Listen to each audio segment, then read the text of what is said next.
Bonjour à tous, je suis Bou. Bienvenue sur le podcast Dévoilé. Ici, vous entendrez des femmes et des hommes nous partager leur évolution et leur cheminement concernant le voile islamique. Ensemble, nous déconstruisons tout ce que l'on peut entendre autour de ce morceau de tissu qui fait tant couler d'encre et est le fantasme de bien des légendes. Les invités s'expriment en leur nom, alors bonne écoute. Bonjour chers auditeurs, avant de vous lancer l'épisode, je voudrais prendre quelques minutes pour vous parler d'une association qui me tient à cœur. Pour ce faire, Myriam va nous présenter son association. Comment tu vas ? Ça va très bien. Et toi ? Super, comme d'habitude. Est-ce que tu peux nous présenter l'association ? Bien sûr. Alors, j'ai créé une association il y a 1 an de cela qui porte le nom Bel Éveil. Vous allez comprendre pourquoi. Donc, c'est une association d'aide et d'accompagnement à la parentalité qui prend en compte les parents et futurs parents des enfants de 0 à 7-8 ans à peu près. Je l'ai créé en février 2024, officiellement. Et ça fait plusieurs années, finalement, que j'y travaille. D'accord. Donc, ça a pris plusieurs formes, évidemment, au cours du cheminement de cette création de ce projet-là. Donc, je suis passée par différentes idées pour en arriver à la forme que ça a aujourd'hui. Et voilà. Donc aujourd'hui, elle est bien créée, bien en place et on espère pour longtemps. Et donc du coup, pourquoi est-ce que tu l'as créée cette association ? Alors moi, étant professeure des écoles depuis quelques années maintenant, j'ai été confrontée aux difficultés du terrain. Donc je suis professeure des écoles en Seine-Saint-Denis depuis toujours. Et effectivement, je me suis rendu compte que mon action était limitée face aux enfants parce que je les ai de 8h30 à 16h30, mais après, ils rentrent chez eux dans un autre environnement avec d'autres habitudes, d'autres rituels ou non. Et ces habitudes-là ne suivent pas forcément ce que moi, j'instaure en classe et peuvent même être en totale contradiction. Ce qui venait un petit peu, opposer les environnements et perturber un petit peu l'enfant. Et puis j'avais même l'impression, parfois, de brasser un petit peu de l'air, parce que j'avais pas l'impact sur les parents. Et donc, finalement, dans ce contexte-là, j'ai voulu toucher les parents directement en les accompagnant dans leur rôle d'éducateur, parce que c'est le premier éducateur et forcément le parent dans la plupart des cas, bien sûr. Et c'était vraiment ma volonté de les accompagner aux origines, c'est-à-dire avant même d'être parents finalement, d'où l'association. Est-ce que tu as une limite géographique sur les parents que tu accompagnes ? Alors c'est principalement en Île-de-France parce que je fais de l'accompagnement vraiment personnalisé. Et la philosophie de l'association, c'est vraiment d'être au plus proche du parent parce qu'on est sans aucune surprise dans une époque où on est entouré d'écrans.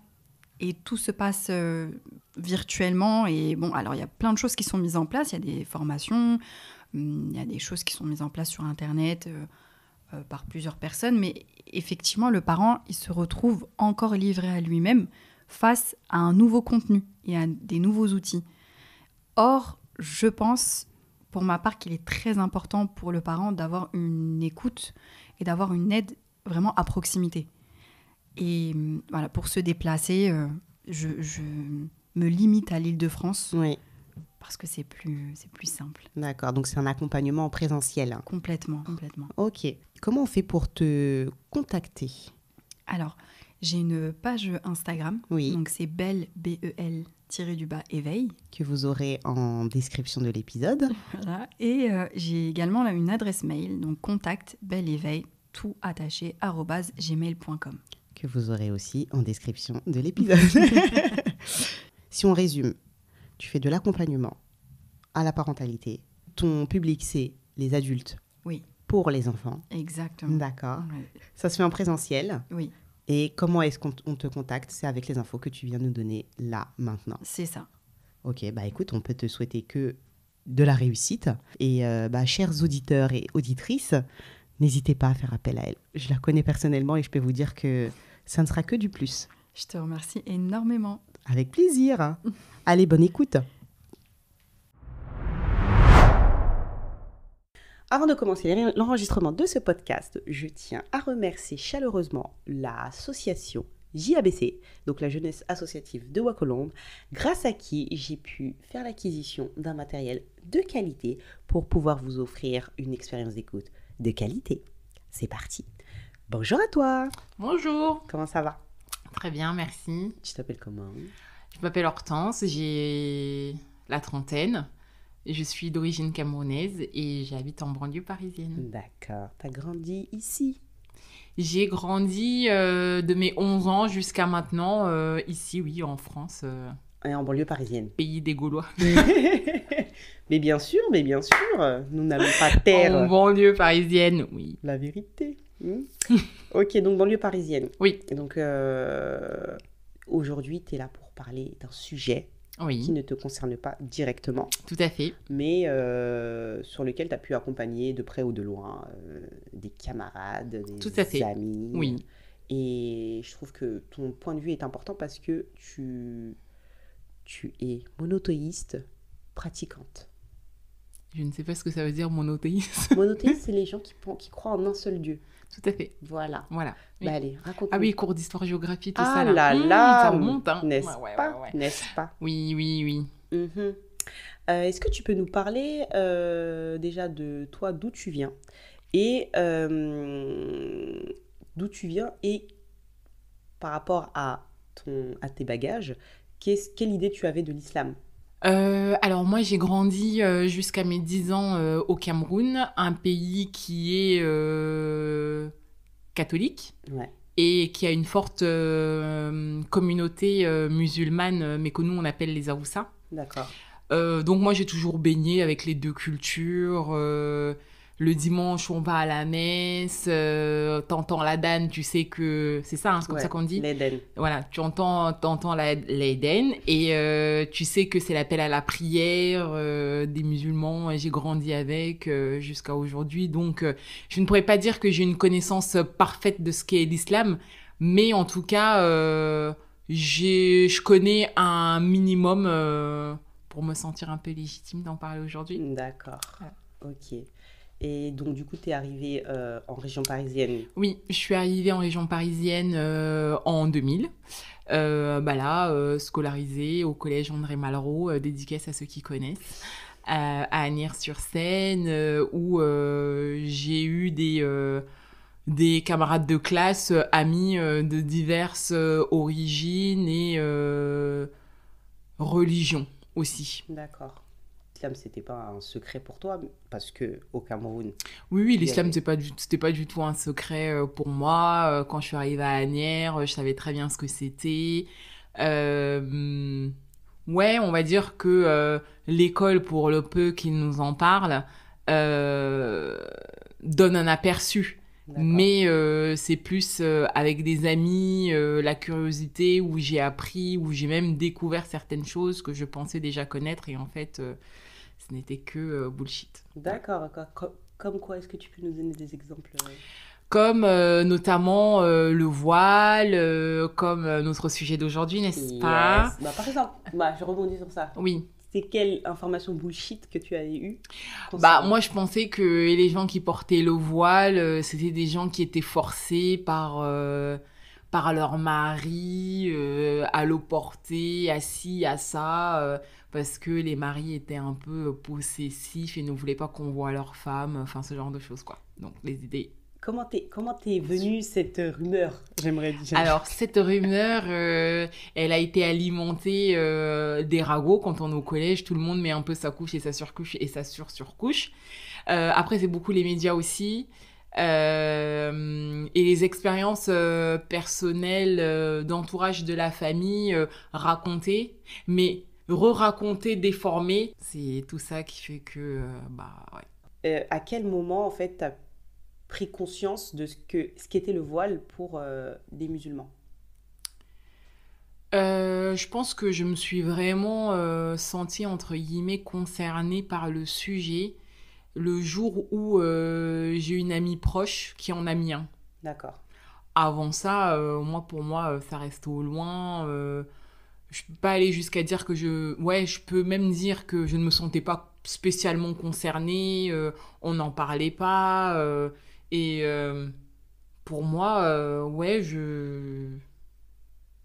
j'avais jamais pensé que ça pouvait faire polémique ou on pouvait rejeter les gens parce qu'ils le portaient, enfin ce genre de choses. Yes. Et toi, cette amie qui l'a porté, est-ce que elle t'a impliqué dans son processus ou est-ce que tu l'as découvert le jour où elle l'a porté? Alors, impliqué dans son processus, je ne sais pas ce que tu entends par là, mais ce que je peux dire, c'est que moi, elle m'avait simplement appelé pour me dire que elle avait pris une décision qui lui était personnelle. Elle voulait se rapprocher de sa religion et donc elle avait fait le choix de porter le voile, tout simplement. D'accord. Quand je disais impliquée, c'est ce que tu n'en avais pas. Elle t'a parlé de son cheminement, Ah oui. tout ça. Mais ouais, non, elle t'a juste appelé le jour où elle a décidé. Oui. Elle a trouvé ça important. Et Oui. Comment tu as reçu, comment tu as accueilli cette information? Alors, la première réaction était le choc. Pourquoi le choc? C'était le choc parce que c'était à une époque où on était jeunes, on était un peu, entre guillemets, fashionista. Je me demandais, mais comment allier ça avec le voile? Comment allier cette vie? Voilà, cette avec vie le voile. avec le voile. Et vous aviez quel âge à peu près? On avait peut-être 18-19 ans. D'accord. Ouais, 18-19 ans. Et ouais, je me suis posé ça comme question.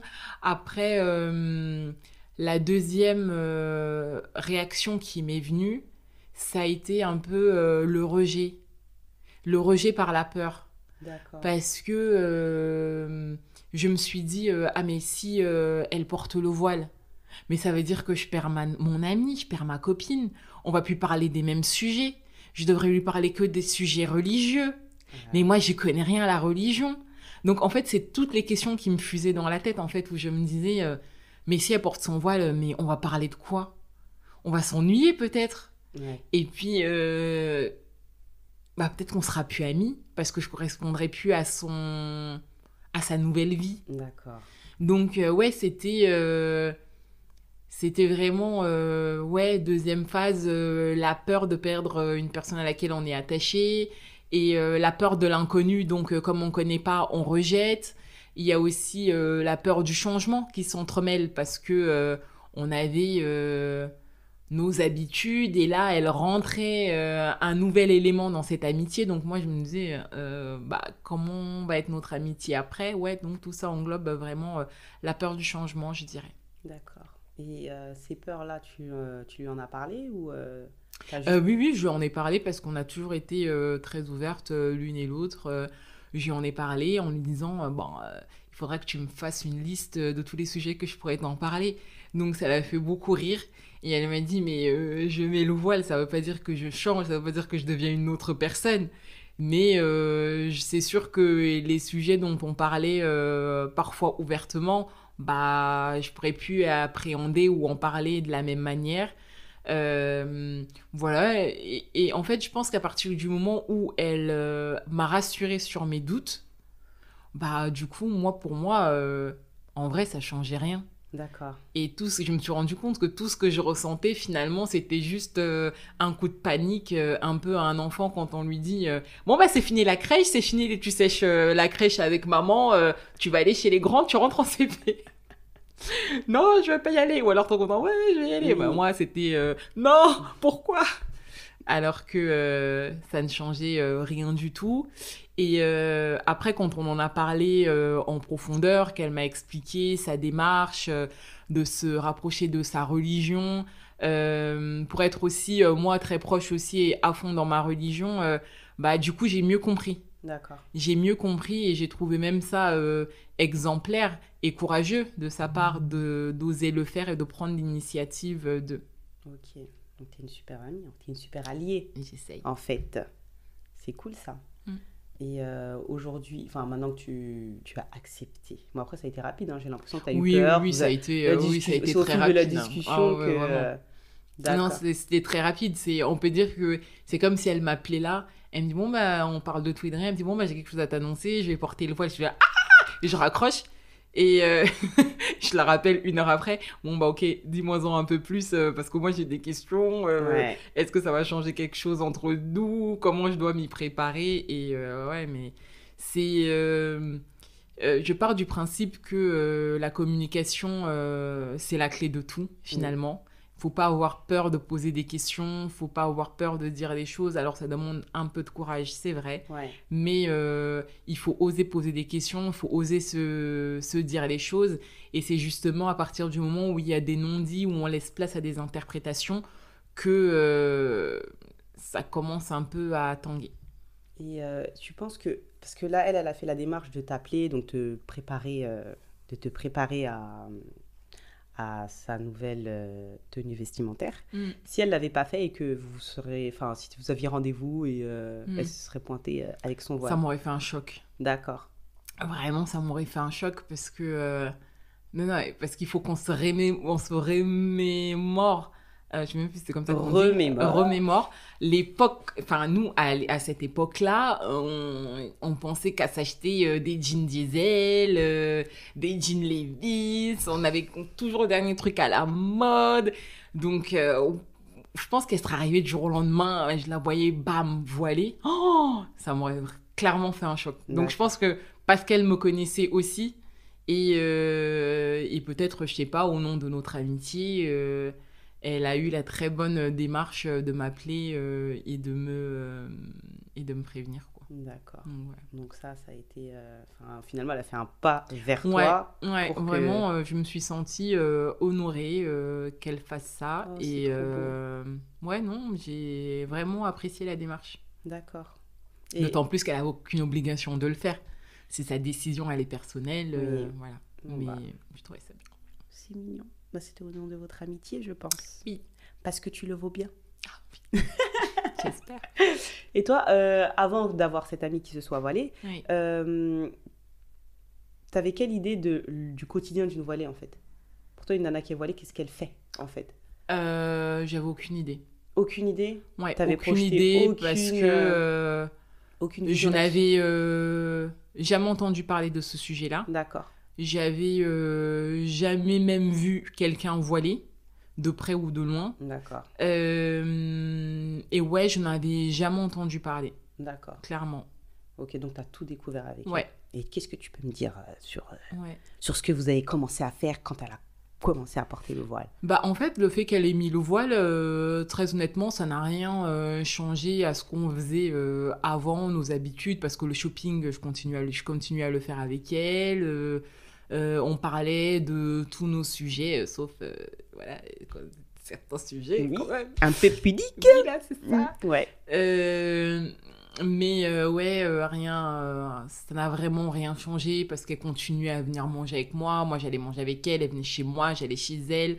Je pense que c'était... Quand tu ne sais pas, finalement, tu laisses libre à ton cerveau d'imaginer tout et n'importe quoi. Et aussi, le cerveau est tellement bien fait d'inventer aussi des choses pour quelque part un peu comme te protéger. Alors que tout ça n'est purement invention et ça existe que dans ta tête. Et quand tu communiques avec la personne ou quand on t'explique, bah du coup, tu te rends compte que, en fait, il n'y a rien qui change en soi. Donc, c'est ça. Après elle, j'ai eu une autre copine qui s'est voilée. Bah, je peux dire qu'après, j'étais rodée, je savais et tout. C'est moi qui j'ai expliqué après. Ah, d'accord. Ouais, non, mais je sais que ça va être comme, comme ça. Ouais, c'est trop marrant. C'est comme si j'avais été diplômée en copine qui se voile. Peut-être. Je sais pas. Il y a une certif à faire, je crois. Moi, j'ai toujours... je trouve ça très courageux dans l'époque dans laquelle on vit aujourd'hui, à nos âges en plus, parce que nous, on est jeunes. On n'avait pas encore connu le monde du travail à proprement parler à ce moment-là. Et je trouvais ça aussi fort et courageux dans le sens où faut essuyer les regards qu'on croise dans la rue, sachant que le propre de l'humain, c'est quand il voit quelque chose qui lui semble différent de son quotidien, tout de suite il juge. Et tout de suite, en fonction de certaines personnes, ça peut gonfler jusqu'à se construire un immeuble que de préjugés et avoir peur simplement de quelque chose qu'ils ne connaissent pas. Moi, ces gens-là, je leur souhaite d'avoir des amis comme les miennes qui ont pris le temps d'expliquer, qui ont pris le temps aussi d'accepter des petites... Parce qu'on s'est quand même vanné, c'est la base. N'est-ce pas? On change pas comme on est, donc on vanne un peu, et puis voilà. C'est ce qu'on appelle la tolérance, je crois. Ouais, c'est ça. Ouais. Oh, c'est si bien dit, avec tant de bienveillance. C'est important. Ah, il y a une certif à sortir, je pense. Ah ouais? Ouais. On tient quelque chose. Bah écoutez, si vous voulez, je peux être la déléguée. Non, mais c'est quelque chose. Avec plaisir. Tu comptes combien de voilées autour de toi, là, aujourd'hui? Alors, j'en ai 5. 5? Ouais. Ok. J'en ai 5. C'est des personnes que tu côtoies, avec qui tu fais plein de choses. Enfin, est-ce que toi, avec la religion que tu as, les origines que tu as, le bagage que tu as, est-ce que tu peux te sentir exclu, par exemple Non, pas du tout. La richesse que je trouve dans tout ça, c'est qu'on s'est toujours senti libre les unes avec les autres d'échanger sur nos religions sans qu'on se sente jugé ou agressé. Le seul petit truc qui m'agace, c'est que je sais pas pourquoi tout le monde veut me convertir à l'islam, mais moi je suis bien dans ma religion. Donc voilà, je sais que c'est la dernière religion. Ça va pas pour autant dire mais que... Mais comme t'es une femme à la mode, oui, tu vois, peut-être que les gens ils veulent juste que tu te mettes à la mode. J'entends. À la page. Oui. Tu vois, monothéisme. Je comprends. T'es dedans. On sait. Oui. Mais non. D'accord. Je m'arrête là. Mais en tout cas, moi, c'est la richesse aussi que je trouve dans la richesse des échanges avec des personnes d'autres confessions. Et voilà, c'est ça qui fait la beauté du monde. C'est qu'on n'est pas tous pareils et il faut juste accepter les gens comme ils sont et pas vouloir tout le temps les changer. Donc voilà, c'est tout ce que je pouvais dire. J'allais te demander, est-ce que tu as un conseil à donner? Mais en fait, toutes tes paroles sont conseils, en fait. C'est important. Il y a une certif à sortir. Ouais, exactement. Bah, ouais. Écoute, est-ce que tu as quelque chose à ajouter? Est-ce qu'il y a un sujet sur lequel je t'ai pas emmené? Est-ce qu'il y a une remarque que tu voudrais soulever par rapport à tes rapports avec le voile ou avec les musulmans en général? Voilà, le micro est à toi. Je pense qu'on a bien fait le tour. Si je peux rajouter quelque chose en guise de mot de la fin, je dirais simplement que quand on rencontre quelqu'un, on rencontre l'humain avant tout. Et faut savoir apprécier chaque personne pour ce qu'elle est. Et peu importe les choix que fait cette personne, il faut toujours se rappeler l'essence de départ qui nous a liés en fait. Et à partir de là, une amie, ça restera une amie, qu'elle soit voilée, ninja ou je sais pas trop quoi. Si elle vous a plu ou quelque chose a fait que vous vous rencontriez et que aujourd'hui tu l'appelles amie, ce n'est pas pour rien. Donc voilà, faut se rappeler ça, il faut communiquer, ne pas avoir peur d'aborder des sujets, se dire des choses franchement. En plus, pour moi, en amitié, c'est vraiment la cour de récréation où on se doit de tout se dire, de parler de tout sans tabou. Et si on dépasse les bornes, j'espère que l'une des deux personnes se sentira à l'aise de dire non, là, tu vas trop loin, ou alors je ne peux pas aborder ce genre de sujet. Mais juste laisser les gens être libres de qui ils ont envie d'être et de comment ils veulent vivre leur vie. D'accord. Voilà. Eh bien, merci. De rien. Je te remercie pour avoir pris le temps d'échanger sur ce sujet. Avec plaisir. Avec moi. Écoute, je te souhaite de bonnes choses. Merci. Et donc, on arrive à la fin de l'enregistrement. Donc, merci beaucoup. Je te dis à bientôt. À bientôt. Merci beaucoup et bonne continuation. Ciao, ciao. Ciao. Voici venue la fin de cet épisode. J'espère que celui-ci vous a plu. N'hésitez pas à laisser des commentaires et à aider le podcast à avoir plus de visibilité sur les plateformes d'écoute en cochant les 5 étoiles. Vous pouvez m'écrire sur le compte Instagram ou par mail via les liens en description. Dévoilé est un podcast produit et réalisé par Polycac Studio. À bientôt.